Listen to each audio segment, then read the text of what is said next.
Hey, it's Chao with a video I've been meaning to make for quite a while now. If you know me, you'll know that I'm a huge fan of Dragon Ball. I've been drawing the characters since I was a kid, and it's even inspired me to make my own Instagram account where I upload lots of fan art. So likewise, one of my favorite aspects of this series has always been that good Akira Toriyama art style. Something that always fascinates me is how Toriyama changes his style throughout the entire series.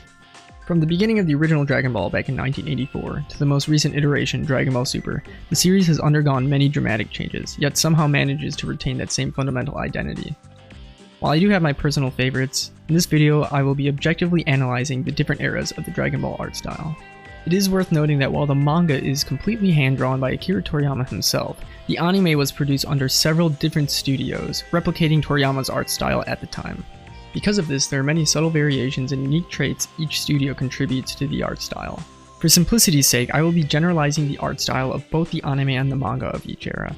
I will categorize each era as follows: Early Dragon Ball, Late Dragon Ball, Saiyan Saga, Frieza Saga, Cell Saga, Buu Saga, GT, and Super. And finally, I will try to use the most on-model frames from the anime as examples, as there are many off-model frames that exist in the series' long and rushed history. If you aren't sure what on-model means, it basically means that the composition of the character in that specific frame matches faithfully to the reference sheet they are based on. I actually do a YouTube series where I redraw off-model Dragon Ball Super frames to be more on-model with the style of late Dragon Ball Z. I only have a few videos in the playlist now, but I will be adding more in the future. But anyways, without further ado, let's jump straight into the original Dragon Ball from 1984. After finding success with his previous manga series Dr. Slump, Akira Toriyama would begin production of what would be one of the greatest and most successful manga series of all time, Dragon Ball. This will set the precedent for the style and will be used as a foundation for the rest of this video. I'll be going over specific categories for each era, but if I don't mention a category in the next era, it just means that nothing changed from the previous one. One of the more obvious aspects of this early style is the loose, round line art. Characters are pretty bubbly looking, and there is a lot of round hatching done for muscle tone and shading. For those that don't know, hatching is the use of parallel lines to express shading. This will be a big changing aspect throughout the series, so make sure to memorize this term. Another defining feature of this era is that a lot of the characters are very small, short, and round. The child characters especially have extremely stubby limbs. Honestly, I don't think I've ever heard anyone make this comparison before, but a lot of the young characters are very reminiscent of the Peanuts comic characters in my opinion, like Charlie Brown. Many characters possess very cartoony, rubber hose expressions at this point. This is because the series had a more comedic approach in the beginning, so this style lended itself well to its writing. But of course, this is mostly due to the fact that all of the characters are fairly young at this point, especially our main character Goku. Even before the Super Saiyan transformation, many characters in this series possess pretty big voluptuous hair. Well, at least the characters that have hair. Yeah, there's a lot of baldies in Dragon Ball. But overall, I think the hair is very expressive and wild in this era. Goku has his signature do, but a lot of the times when he's running or moving really fast, it'll stick straight up and be all over the place. Also, the length of Goku's and some others' hair is pretty long and thin compared to what it'll become later. Most characters have pretty circular eyes with smaller, almost dot-sized pupils, but there are a few characters with more sharp, intense eyes like Yamcha and Tien. The eyes are pointed at the ends, but the bottom eyelids are usually still round. The cheek lines are another important aspect that will change throughout the series. In this era, they are usually pointed down towards the outside of the head, sometimes almost appearing like eye bags for certain characters. Continuing to talk about the face, you'll notice that most child characters have very round cheeks, with their cheekbones being very low, only slightly above the height of their chin. Sometimes these characters look like they don't even have chins, and from a side profile their jawlines are pretty weak. For the adult characters, their cheeks are not as round but rather pointy, protruding out, and their cheekbones are still quite low in respect to their chin. Their chins come to a sudden point like their cheeks. Pretty much all characters have really big monkey-like ears. At first, some would think this is because Goku is based off of a monkey, but actually Toriyama's characters in his previous works have also had big ears, so I'm inclined to say this is just a Toriyama quirk. Necks are pretty skinny around the board for this era. This is another feature that will greatly change as the series progresses. Another thing to note is the large foreheads. I think in this early style especially, characters can have pretty large foreheads with their faces scrunched down towards the bottom. The final detail I want to point out is the pointy collarbones. This will also change as the series goes on, but at this point in the series, their collarbones are super prominent. It almost makes them look skinny in a way.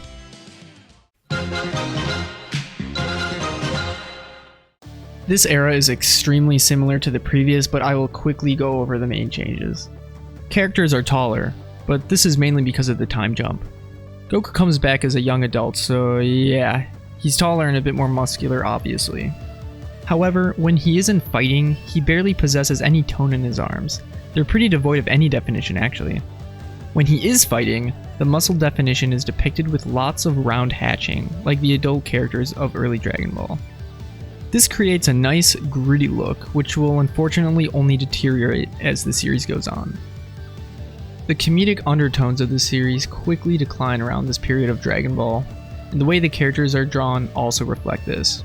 The cartoony rubber hose style I was talking about in the previous era is mostly gone.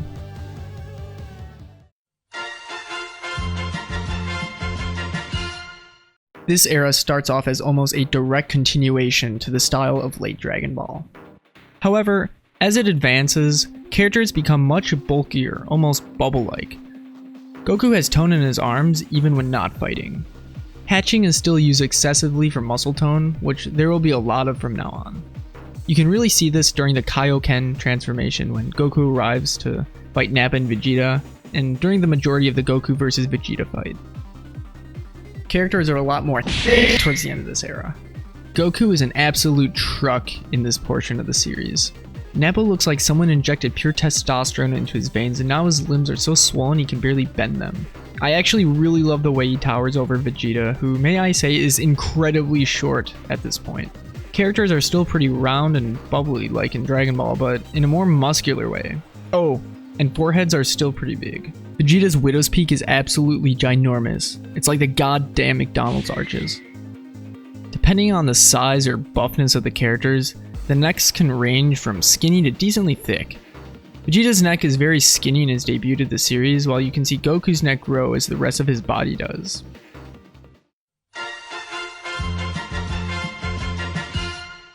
In my opinion, this is truly the turning point where Dragon Ball Z starts to differentiate itself from Dragon Ball. The line art becomes a bit more angular than its predecessors. The characters are drawn a bit more blocky now, which will only become more prominent as the series goes on. There is also a noticeable lack of hatching compared to the earlier sagas, but it's still there. Muscles are now starting to be toned by single lines rather than hatching. Goku is pretty jacked in his fight with Frieza, but I feel like overall, he's a bit more compact compared to the end of the Saiyan saga. Oh yeah, and Vegeta is finally a little bit taller. Unfortunately, this won't change much going forward. Compared to early Dragon Ball, spikes in the hair are overall being chunked into wider pieces. But similar to everything that came before, the hair volume is still very big and length is quite long for characters with spiky hair. In this era, cheek lines are now more parallel to the bottom eyelid, which has lost a lot of its roundness in favor of an arch appearance. This arch will become more prominent as the style progresses. Finally, the pupils are a bit larger. Cheekbones have gone up a bit, but still protrude out pretty noticeably. The ears aren't as monkey-like at this point. I'd say they're a lot smaller and pretty much stay this way for the rest of the series. Necks are a bit thicker in general for this arc. See Vegeta's neck compared to his neck in the previous saga for a good example. Also, the trapezius and shoulders for most characters are a bit bigger. So this is an aspect I finally get to talk about, and I'm really excited to talk about it because it changes so much throughout the rest of the series. If you thought characters had voluptuous hair before, think again. Goku's hair can probably fit a small child inside of it. The spiked up hair is pretty much no detail on the inside of each chunk. Goku also has some swoopy bangs that just fall flat down his forehead.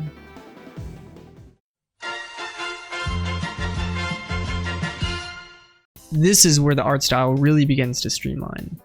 The line art has fully abandoned the roundness of Dragon Ball in place of a very angular 90s anime style.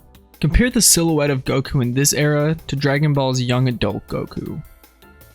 Muscles are now almost completely drawn by single lines rather than hatching. In fact, there is a large absence of hatching from this point forward. The only consistent hatching that will remain from this point on is the hatching on the brow, cheek line, and chin. This is a direct result of the art style being streamlined. Characters are now a lot more toned in this part of the series. We start out with the collarbone being a bit more curved than before until it eventually completely transitions to what I like to call pec cleavage. Towards the end of this saga, the muscular characters, which is pretty much everyone at this point, inherits this pec cleavage. Also, the bubble bicep becomes a big thing from here. These are both very iconic characteristics of the more modern and streamlined iterations of the Dragon Ball art style. Overall, the heads are smaller and foreheads are less wide, especially towards the end of the saga. Hair is a lot more condensed and shorter for almost every character. The chunking of each segment of hair is also pretty thick at this point. Goku's hair really takes its iconic shape during this saga. The pupils have become even larger. There is now a pretty prominent eye arch, and the cheek lines follow and complement this arch nicely. The round bottom eyelids are no more at this point, but in the manga Toriyama still continues to use it occasionally in certain shots. The cheekbones are a lot higher, right below the nose height. The faces are a lot more compact too, with cheeks only protruding out the tiniest bit sometimes. But by the end, this cheek protrusion is basically completely absent. The chins are also more broad in this style. Necks begin to get pretty thick in this era. The shoulders and traps are also pretty large. This is where the hair for Super Saiyan becomes what most know it as today. The hair is a bit smaller and each chunk gets a bit of texture in the form of lines. Also, it's important to note that most Super Saiyans besides Vegeta now have a part or separation in their bangs. Goku's hair is parted slightly to one side. The overall body proportions of the Super Saiyans are mostly identical to their base forms. Compared to the Frieza saga, they are much smaller. This is a new category I'd like to bring up because until now, it hasn't really been noteworthy. The anime really starts to utilize three-tone shading in very interesting ways. The shading on the cheeks really makes the shape and structure of the face feel more defined, as well as the shading on the muscles.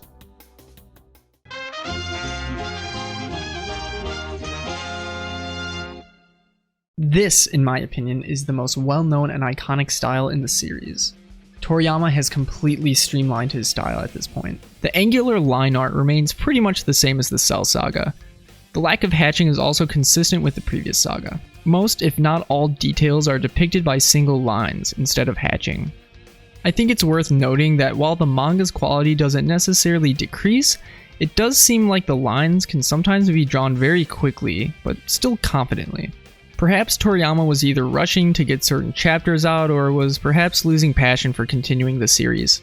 On the other hand, I think the anime was at its peak quality-wise during this saga when in the hands of a good animation studio.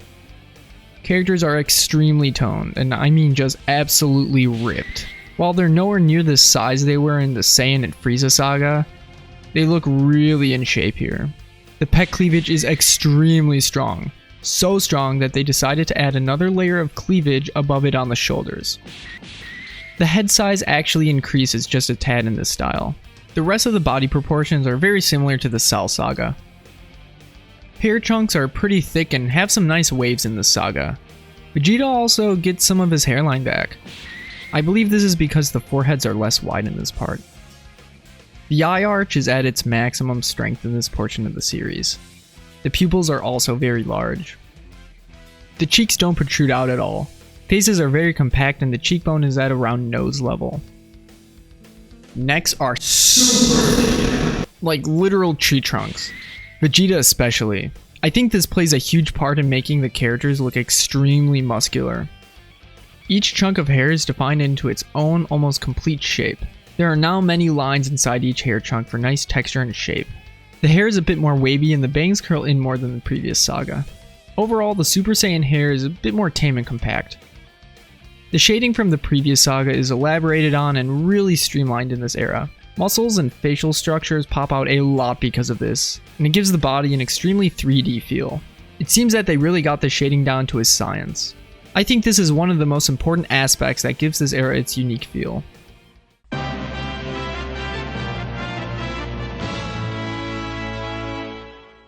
Unlike its predecessors, no official manga exists for Dragon Ball GT, so there was nothing to reference for the compositions during production. However, Toriyama did have a large involvement in the character designs, which the animators were able to reference. This style is somewhat similar to Z, but there are a few small changes that make a big difference. Heads are overall bigger and bodies are overall skinnier. Hair is shorter and spikier with no waves. Characters have very broad chins, and the noses are also very broad. Eyes are a bit more boxed instead of arched. Characters have a shine or highlight to them. This is known as the Yamamuro shine. This is a prominent trait from here on out. Kid Goku is a thing again, and it's quite different from the original Kid Goku from early Dragon Ball. We'll see a pretty good comparison in just a bit in the upcoming era. Goku's skin is also a lot darker in GT, which I always found very interesting. It actually matches up with Toriyama's artwork, as you can see he depicts Goku with pretty dark skin usually.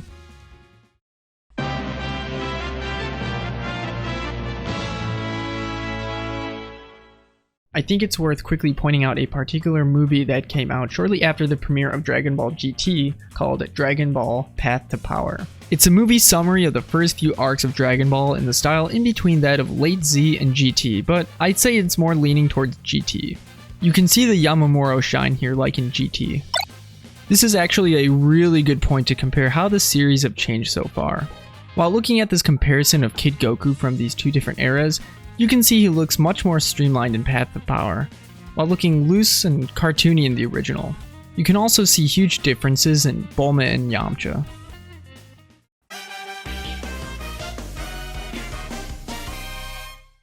Dragon Ball Super is the long-awaited continuation of the series that fans have been asking for nearly 20 years. The series finally returned, but this time being drawn digitally as opposed to being drawn on celluloid like every iteration that came before. Yeah, that's how long the series was off air. The entire industry had changed by the time the series returned.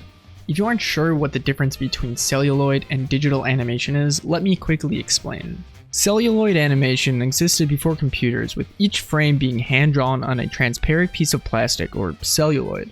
Celluloids would be layered on top of each other to make a coherent scene, with each layer being animated differently to give the illusion of depth. Naturally, this medium has a lot of grit and a very handmade touch to it. Because of the increased accessibility of computers later on, the majority of the industry moved to digital animation. It was much more cost-effective because it didn't require physical materials like paint and celluloid to produce the animation. There were also many easy and convenient shortcuts to animation with this method that reduce the amount of labor involved drastically. While it makes the animation much easier on the artist, it does have some drawbacks. For example, a lot of the line art is very flawless, looking obviously computer generated. It lacks a lot of the grit of the celluloid animation. Depending on the style, this can help or hinder the general art direction. So would this new technology help animators draw detailed scenes and have characters constantly on model? Nah. I'll be using the Buu Saga as a reference when analyzing this style because it's a direct continuation from its story and has nothing to do with Dragon Ball GT. First off, this is one of the biggest changes to the art style. As just mentioned, this series uses computer or digital animation. In the beginning of the series, you can tell from the duller colors, extremely flat line art with very minimum variation in line weight, and a lack of grit that you'd find on celluloid. The style is extremely clean, which gives the series a different tone in my opinion. For the brow, cheek lines, and chin, the hatching is very straight, which makes the face look really flat. Dragon Ball Super had an infamous rocky start. There are countless off-model shots of each character in almost every episode. The animation was less than stellar. But I will admit, by the end, the artists do some really clever things with filters and color bleed settings that make the characters pop a lot more. Not to mention, the few episodes animated by Yuya Takahashi towards the end.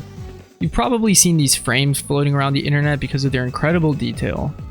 This style is straight out of the Buu Saga, and many longtime fans were relieved to see their favorite characters finally drawn in this style again. Like the Buu Saga, the head size increases yet again. Overall, character limbs are a lot skinnier, but they almost feel as equally toned, except for the chest area.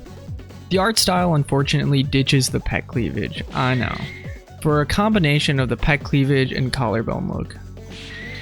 All black hair has a bright gloss to it which makes it look kind of like plastic. All the characters' hair look a bit shorter too. You can especially see this in the length of Goku's bangs, as well as Vegeta's hair in the bottom side of his head. The eyes are drawn very box-shaped. There's pretty much no arch, and the cheek lines are also pretty straight across the face. The cheeks do not protrude out at all. Faces are extremely boxy, almost chubby sometimes.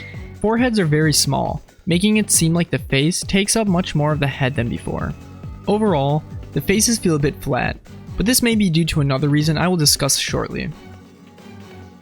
The nose, when facing straight towards the camera, is a perfect 90-degree angle with a very triangular shape on the outside. When facing at an angle, it is quite small compared to the pointier noses of the previous sagas. Next are a step down from the Buu saga. They're more on par with the Cell saga, I'd say. The traps and shoulders are also a bit toned down. Hair goes back to being very straight like in the Cell saga. It still utilizes lines to build a sense of shape, but they're mostly straight. This makes it feel a lot more flat. The chunks of hair are a bit thinner than before. The hair also has a lot of shine in it, which again makes it look like plastic. This is another huge change from before. While it seemed like the Buu saga perfected the formula for shading, Super's shading style is very inconsistent. It also uses a 3-tone shading like the Buu and Cell saga, but its use of highlights instead of darker darks makes the characters very glossy. This is the infamous Yamamuro shine I mentioned earlier from GT and Path to Power. Alright, I think it's about time I address the elephant in the room. Maybe you've noticed, but I haven't been using photos of the Dragon Ball Super manga. Well, why is that? Is it because Super doesn't have a manga? It does, but here's the catch. The Dragon Ball Super manga isn't illustrated by Akira Toriyama. His chosen successor, Toyotaro, is the one who draws the manga for Dragon Ball Super. He actually started off as a Dragon Ball fan artist, making his own fan manga trying to replicate Toriyama's style as close as possible. He was noticed and requested to illustrate for the manga adaptation of the series. So who knows, maybe in the future you could be the one drawing the next iteration of Dragon Ball. Honestly, this can be an entire topic with its own video. I just want to point out some of the differences between his style and Toriyama's style from the late Z era. Toyotaro draws the eyes bigger, yet more narrow. His anatomy for the body and muscles is more realistic. Characters are skinnier, but really toned. Noses are smaller. He uses a much larger variety of tones, while Toriyama mostly drew in complete black and white. I think this is because Super Saiyan and Super Saiyan Blue needed to be differentiated, and with the manga not being in color, this was the only way to do so. You can see that Super Saiyan Blue's hair is a light gray, while Super Saiyan is pure white. One final thing to point out is that the manga is drawn digitally, while Toriyama used pen and paper. It looks a lot cleaner, but the line width isn't as varied. While Akira Toriyama does not draw the manga for Dragon Ball Super, he does do a lot of the concept art for the characters. His line art is much rounder, kind of like the original Dragon Ball. Gone are the days of the super angular style. He tends to use much thicker lines when drawing the shape of his characters. Characters are really skinny.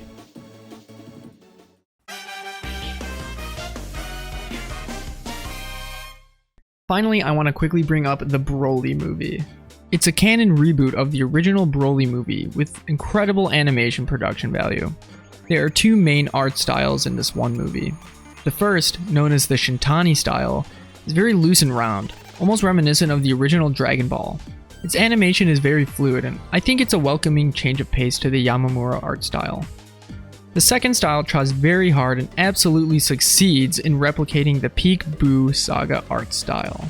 I saw this movie in theaters and absolutely gushed about how good this art looked. I honestly couldn't believe the amount of effort they put into some of these fight scenes. I have high hopes for this series going forward because it seems like Toei Animation finally understands what makes Dragon Ball look amazing.